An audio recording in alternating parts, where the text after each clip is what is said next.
धृतराष्ट्र आँख से अंधे हैं, लेकिन आँख के न होने से वासना नहीं मिट जाती। काश सूरदास ने धृतराष्ट्र का ख्याल कर लिया होता तो आंखें फोड़ने की कोई ज़रूरत न होती। सूरदास ने आंखें फोड़ ली थी इसलिए कि न रहेंगी आंखें, न उठेगी मन में काम वासना। पर आंखों में कामना नहीं उठती, कामना उठती है मन से। आंखें फूट भी जाएं, फोड़ भी डाली जाएं, तो भी वासना का कोई अंत नहीं है। पिता के जीवन काल में उसके 100 पुत्र क्यों मारे गए, इससे बड़ी विडंबना क्या होगी। महाभारत में धृतराष्ट्र के 100 पुत्र मारे गए थे। क्या यह उनके पूर्व जन्म के किसी कर्म का दंड था। धृतराष्ट्र अंधे थे, लेकिन जब उन्हें यह पता चला कि गांधारी को 100 संतानों को जन्म देने का आशीष है तो अंधेपन का दुख मिट गया था। धृतराष्ट्र के 100 पुत्र और एक पुत्री हुई। कुरुक्षेत्र में उनके 100 पुत्र मारे गए थे। एक पिता के लिए इससे बड़ी विडंबना क्या होगी, उसे 100 पुत्रों का शोक मनाना पड़े। भगवान श्री कृष्ण ने गीता का जो संदेश दिया था उसे अर्जुन के अतिरिक्त संजय और धृतराष्ट्र ने भी सुना था। उसमें भगवान ने कहा था कि सब कुछ हमारे पूर्व जन्म के कर्मों पर निर्धारित है। सबको उनके पूर्व के कर्मों का दंड भोगना पड़ेगा। धृतराष्ट्र की वह बात उनको याद थी। दुर्योधन और दुशासन मुख्य रूप से पांडवों और द्रौपदी के दोषी थे। उनके मारे जाने को तो धृतराष्ट्र क्रम दंडों से जोड़ रहे थे, पर शेष पुत्रों की तो कोई भूमिका ही न थी। वे क्यों मारे गए, यह प्रश्न धृतराष्ट्र को कचोटता रहता था। महाभारत युद्ध समाप्त होने पर धृतराष्ट्र ने श्री कृष्ण से पूछा कि मैं अंधा पैदा हुआ, मेरे 100 पुत्र मारे गए। भगवान, मैंने ऐसा कौन सा पाप किया है जिसका यह दंड मुझे मिल रहा है। आपने अर्जुन से कहा था कि जो हो रहा है वह कर्मों का दंड है। मेरे अंधे होने और 100 पुत्रों के मारे जाने के पीछे का क्या कारण है, कृपया यह मुझे बताएं। अपने पुत्रों को खोने की पीड़ा से उबरने में यह काम आएगा। श्री कृष्ण ने कहा कि महाराज धृतराष्ट्र, आपने उचित ही सुना था। कर्मों का दंड भोगना पड़ता है, उससे किसी को छूट नहीं है। राजा और समर्थवान लोगों को कर्मों का दंड विशेष रूप से भोगना पड़ता है। ईश्वर उन्हें समर्थवान बनाते हैं तो उनसे ज़्यादा जिम्मेदार होने की आशा रखते हैं। कुछ पाने के लिए कुछ तो देना ही पड़ेगा ना महाराज। आप इस जन्म में भी राजा हैं, पूर्व जन्म में भी राजा थे, पर आपने कई पाप कर्म किए। धृतराष्ट्र अधीर हो गई। वह बोले, केशव, मैंने इस जन्म में जो किया वह मेरे सामने है।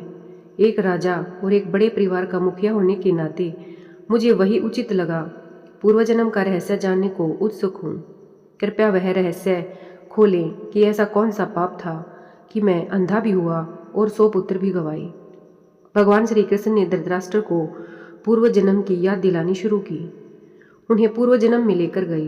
भगवान बोले, महाराज धृतराष्ट्र, पिछले जन्म में भी आप एक राजा थे। आपके राज्य में एक तपस्वी ब्राह्मण रहते थे। ब्राह्मण के पास हंसों का एक जोड़ा था जिसके 4 बच्चे थे। ब्राह्मण को उन हंसों से अपने संतान के जैसा लगाव था। ब्राह्मण को तीर्थ यात्रा पर जाना था, लेकिन हंसों की चिंता में वह जा नहीं पा रहे थे। उसने अपनी चिंता एक साधु को बताई। साधु ने कहा कि तीर्थ में हंसों को बाधक बताकर हंसों का अगला जन्म खराब क्यों करते हो। राजा प्रजा पालक होता है, तुम और तुम्हारे हंस दोनों उसकी प्रजा हो। हंसों को राजा के संरक्षण में रखकर तीर्थ को चले जाओ।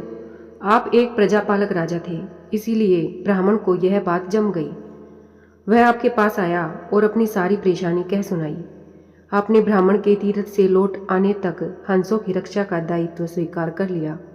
ब्राह्मण हंस और उसके बच्चे आपके पास रखकर तीर्थ को चले गए। हंस आपके महल के तालाब में ही पलने लगे। आपको एक दिन मांस खाने की तीव्र इच्छा हुई। आप उस समय अपने महल के बाग में घूम रहे थे। आपकी नज़र हंसों पर पड़ गई। आपने सोचा सभी जीवों का मांस खाया है, पर हंस का मांस आज तक नहीं खाया। इसका स्वाद आखिर कैसा होता होगा। आप इसी विषय पर सोचते रहे और हंस का मांस खाने की इच्छा तीव्र होती चली गई। यह इच्छा अपराकाष्ठा पर पहुंच गई थी और आप खुद को रोक न पाए। आपने हंस के 2 बच्चे भूनकर खा लिए। उसका स्वाद आपकी जिह्वा को लग गया। हंस के एक एक कर 100 बच्चे हुए। आप सबको खाते चले गए। अंततः हंस का जोड़ा संतानहीन होकर दुख में मर गया। कई साल बाद वह ब्राह्मण तीर्थ यात्रा से लौटा और आपके पास आया। उसने आपसे अपने हंसों के बारे में पूछा। हंस तो आपके लोभ की बलि चढ़ चुके थे। प्रजापालक राजा यह कैसे कहता कि उसने अपने प्रजा की संपत्ति को चुपके से लूट लिया है। इसलिए आपने ब्राह्मण से कह दिया कि हंस बीमार होकर मर गई। ब्राह्मण दंपति आप पर पूरा भरोसा करता था। उसने आपकी बात मान ली और विलाप करते करते घर चले गई।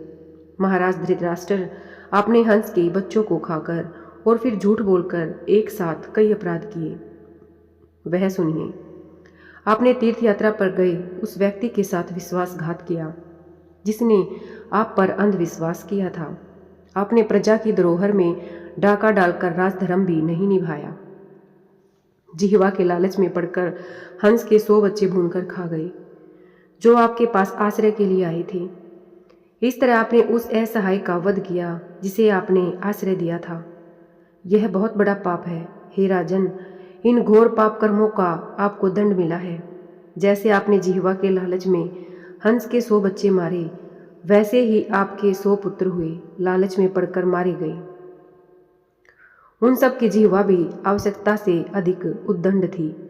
जिसने आप पर आंख मूंद कर भरोसा किया, उस तीर्थयात्री से आपने झूठ बोला और राजधर्म का पालन नहीं किया। कोई आंख मूंद कर विश्वास करे तो उसका विश्वास कभी नहीं तोड़ना चाहिए। इसी विश्वासघात के कारण आप अंधे और राजकाज में विफल व्यक्ति हो गए।